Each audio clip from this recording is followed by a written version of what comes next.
Hello and good Wednesday afternoon, everyone. I'm Victoria Hill. Asia Gore is on assignment.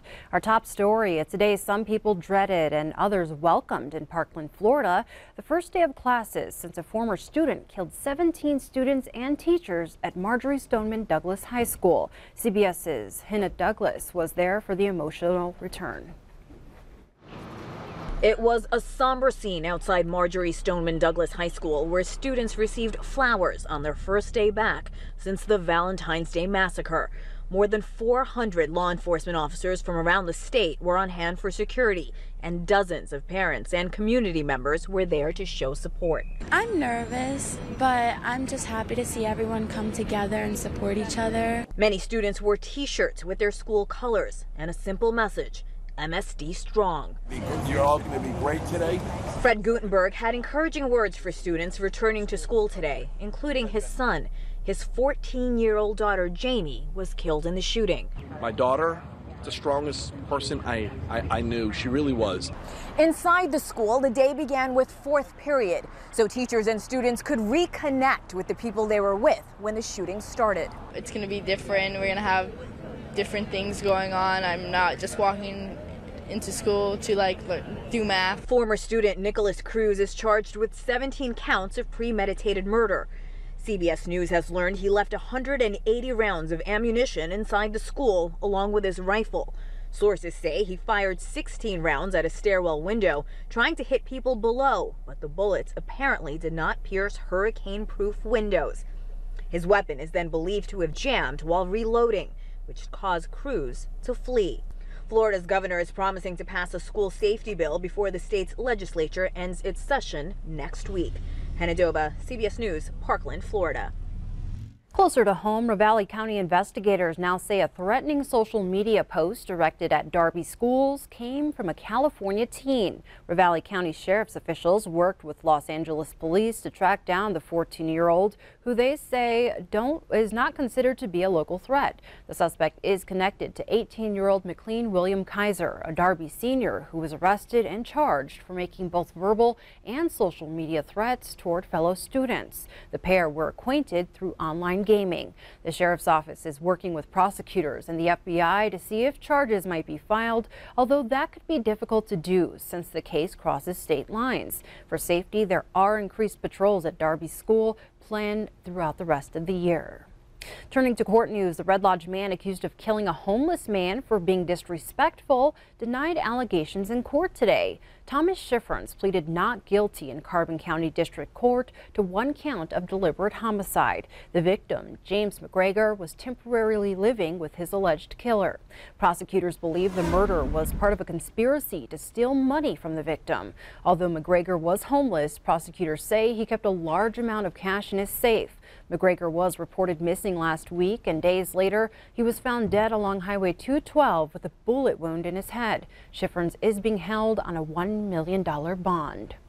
And now we turn to Ed over at the Weather Center. Good afternoon. Good afternoon. Here we are finishing out the month of February, Victoria, and let's take a look at the graphic because we started the year with a double full moon in January. So the second one on the 31st was a blue moon. Now as we get into March, we're looking at another month with two full moons, and the one at the end of the month, once again, two full moons in the same month.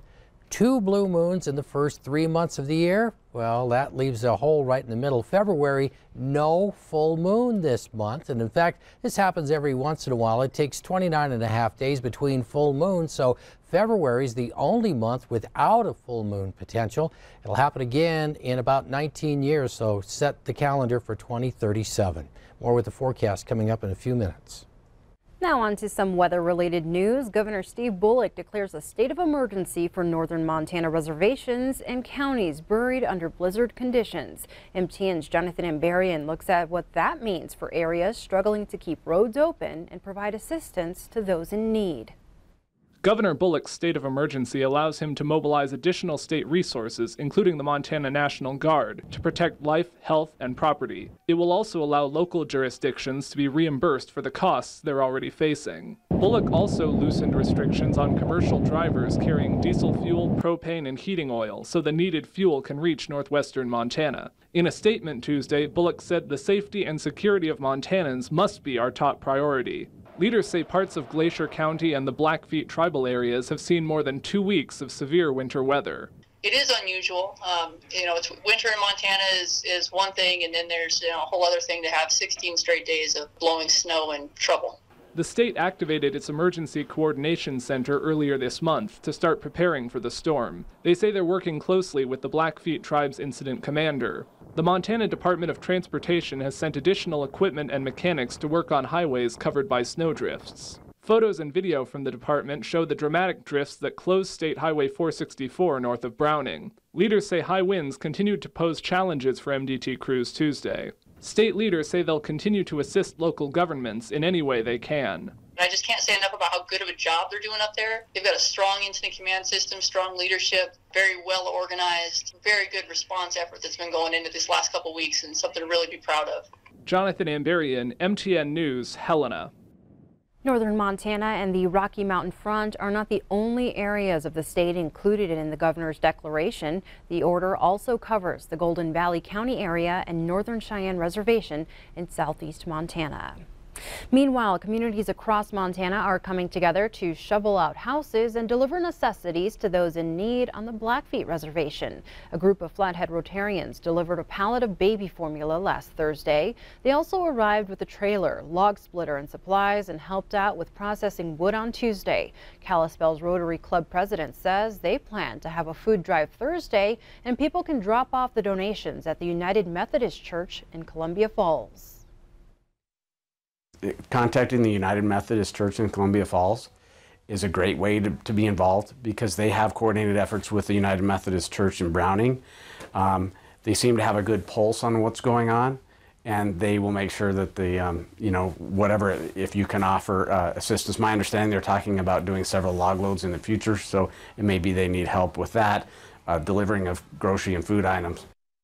The United Methodist Church in Columbia Falls will be sending another load of supplies on Friday. They are collecting food, diapers, baby formula, and other donations. Chainsaw operators, wood splitters, and snow shovels are also needed. Now we go to Butte, where residents concerned about the water in the Berkeley Pit spilling into the city's groundwater got some good news. Montana Resources had 5 years to stop the rise of the toxic water in the abandoned open pit copper mine, but instead will begin within a year. By late 2018 or early 2019, Montana Resources, an Atlantic Richfield company, say they will begin pumping water from the pit and treat it to remove harmful toxins. Montana Resources says it has to comply with very stringent discharge standards, and the water will be safe to human health and the environment.